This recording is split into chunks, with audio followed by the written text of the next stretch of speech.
السلام عليكم. النهاردة هنعمل مع بعض وصفة جميلة كلنا بنحبها.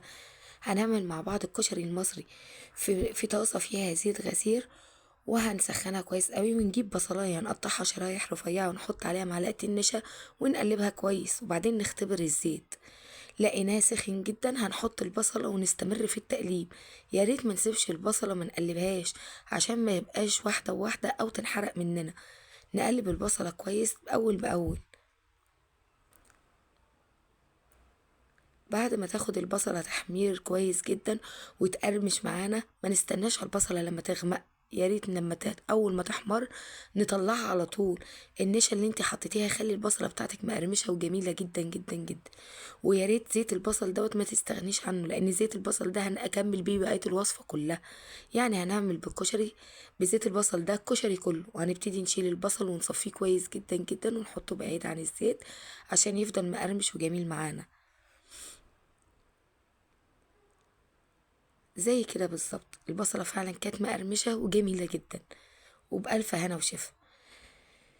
هنجيب مع بعض العدس بتاعنا ونحط عليه، انا كنت نقعب مية سخنة، هنحط عليه مية مغلية، حط عليه شوية كمون، حط عليه فص توم صغير ونسيبه لغاية ما يستوي. بعد ما يستوي هنحطه في طاسة، هنصفيه كويس وبعدين نحطه في الطاسة، وبعدين نفضل نقلب وندعك فيه.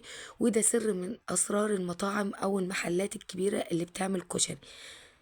وبعدين هنجيب حلة ونحط فيها شوية زيت من زيت البصل، وبعدين نحط فيها الشعرية ونقلبها كويس جدا.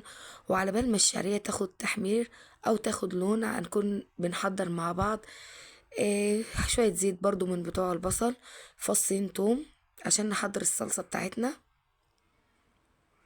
هنشوح فيها كويس جدا جدا لغاية ما تاخد معانا لون كويس. الرز كانت الشعرية اتشوحت وخدت لون، هنحط الرز بتاعنا وناخد تشويحة بالرز لغاية ما نسمع الطشطشة بتاعته ديت عشان يبقى مفلفل. هنا ما حطينا مع التوم شوية خل، ربع كوباية خل كويس قوي.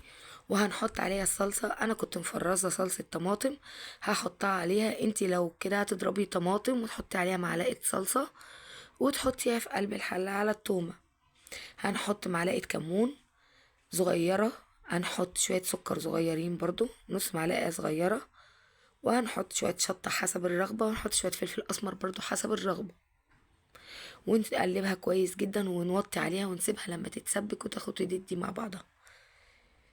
نرجع تاني للرز بتاعنا، حطينا عليه معلقة ملح. ونصيحة بلاش نزود الملح في الأكل، كل ما بتزودي الملح في الأكل كل ما الأكل بتاعك طعمه بيروح. هنا حطينا العقد بتاعه اللي هي المية بتاعته، بعدين هيتشرب ونقلبه كويس، وبعدين نوطي عليه شعلة لغاية ما يكمل سواه. هنا الصلصة بتاعتي كانت اتسبكت وبقت زي الفل خلاص، ونطرت الإيدام بتاعها نطفي عليها وتبقى كده تمام. هنبتدي نسلق المكرونة، حلة كبيرة فيها مية، حط فيها شوية ملح ونسيبها لغاية ما تغلي بالطريقة دي. بعد كده هنحط مكرونة اسباجيتي، انا حطيت كوباية مكرونة اسباجيتي وكوباية من الصغيرة. لازم يبقى نوع واحد، لو هتحطيهم مع بعض يبقى نوع واحد، لو الاتنين نوعين مختلفين اسلقي ده الاول وبعدين اسلقي التاني، لكن ما تحطهمش مع بعض طالما انواعهم مختلفة. هنا هصفي المكرونة بتاعتي كويس جدا، وبعد كده هحط لها برضو هي كمان شوية زيت من زيت البصل، معلقتين 3 من زيت البصل، واقلبهم كويس.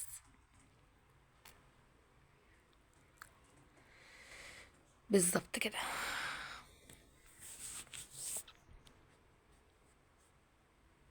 بصي المكرونه بتاعتي مفلفله ازاي، هتفضل معاكي مفلفله وما تمسكش في بعض طول النهار بسبب معلقتين الزيت اللي انت حطيتيهم.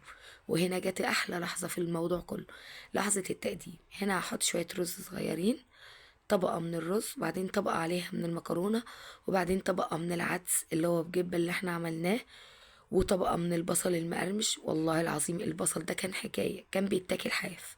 وهنحط طبقة من الصلصة بتاعتك، وهتعملي دقة أو شطة حسب الرغبة، بس أنا بعمل الدقة والشطة مع الصلصة.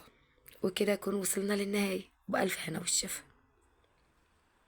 لو عجبك الفيديو ما تنسيش تعملي لي لايك واشتراك وسبسكرايب. باي.